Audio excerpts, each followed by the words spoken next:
ચાલો મિત્રો, હવે નેક્સ્ટ ટોપિક જોઈએ, જડત્વની ચાક માત્રા. આ ભૌતિક રાશિ એ ચાક ગતિની અંદર શું ભાગ ભજવે છે એ આપણે પછી સમજીએ. પહેલા જડત્વની ચાક માત્રા કોને કહેવામાં આવે છે અને તેની વ્યાખ્યા સમજીએ. બરોબર છે?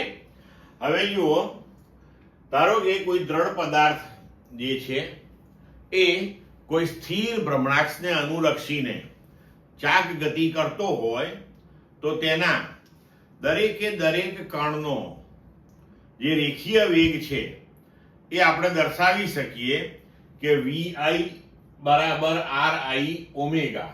બરોબર છે? તો આટલા રેખીય વેગ સાથે આ દ્રઢ પદાર્થનો દરેક કણ વર્તુળમય ગતિ કરશે.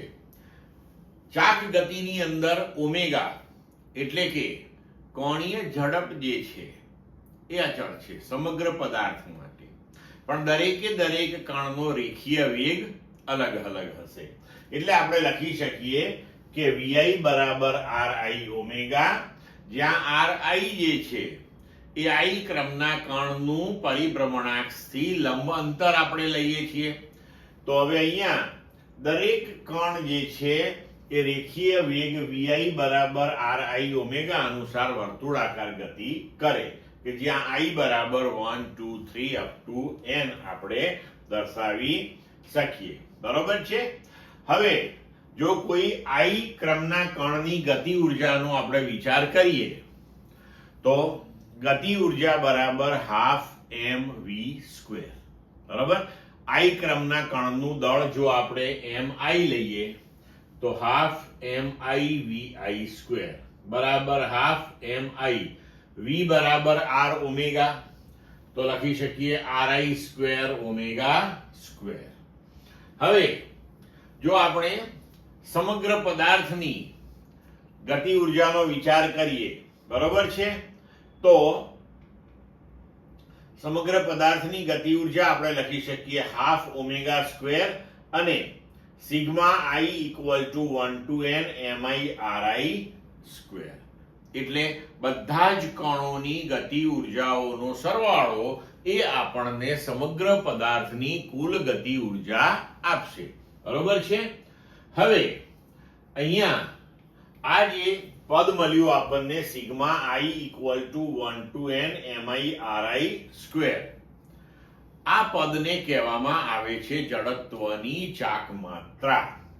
એટલે કે કોઈ દ્રઢ પદાર્થના કણોના દળ ધારો કે m1 m2 m3 up to mn હોય અને આ કણોના સ્થિર ભ્રમણાક્ષથી લંબ અંતરો જો r1 r2 r3 up to rn હોય તો m1 r1² plus m2 r2² plus up to mn rn² ને આપેલ અક્ષને અનુલક્ષીને તે દ્રઢ પદાર્થની જડત્વની ચાક માત્રા કહે છે.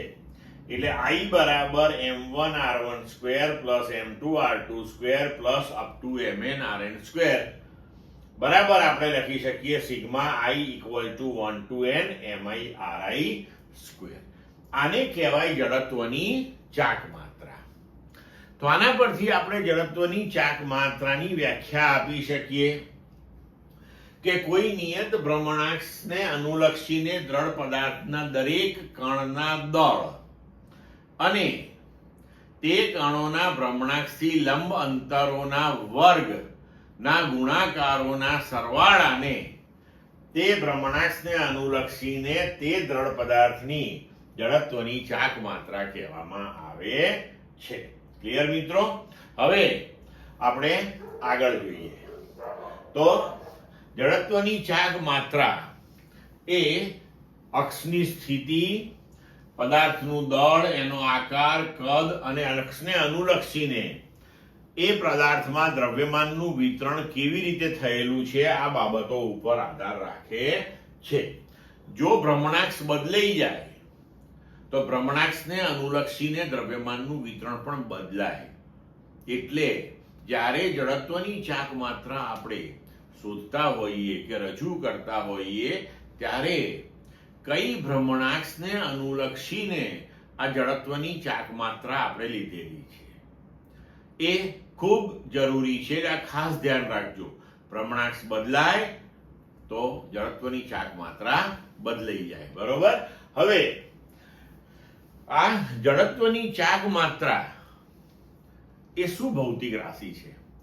તો જેમ આપણે આગળ ઉપર ભણી ગયા કે રેખીય ગતિમાં દળ એ પદાર્થનું જડત્વ રજૂ કરે છે, તો તેવી રીતે ચાક ગતિની અંદર જડત્વની ચાક માત્રા એ પદાર્થનું જડત્વ રજૂ કરે છે.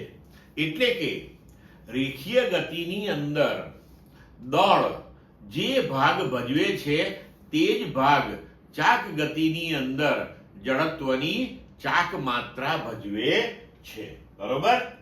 હવે આપણે રેખીય ગતિના સમીકરણો મેળવેલા છે કે P બરાબર mv, F બરાબર ma. તો આ બધાને અનુરૂપ આપણે ચાક ગતિના સમીકરણો જે છે એ લખી શકીએ. L બરાબર I ઓમેગા અને ટાઉ બરાબર I આલ્ફા. બરોબર છે. તો આ સામ્યતાઓ આપણે સમીકરણોની અંદર જોઈ શકીએ છીએ કે આ રેખીય વેગમાન છે તો આ કોણીય વેગમાન છે, આ રેખીય વેગ છે તો આ કોણીય વેગ છે.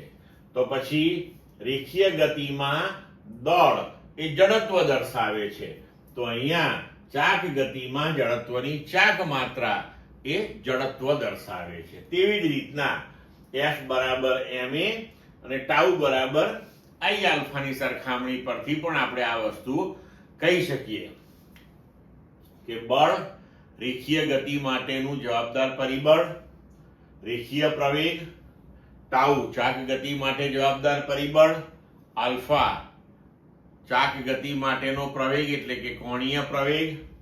તો દળ m અહીંયા જડત્વ, તો અહીંયા જડત્વની ચાક માત્રા I એ જડત્વ દર્શાવે છે. બરોબર.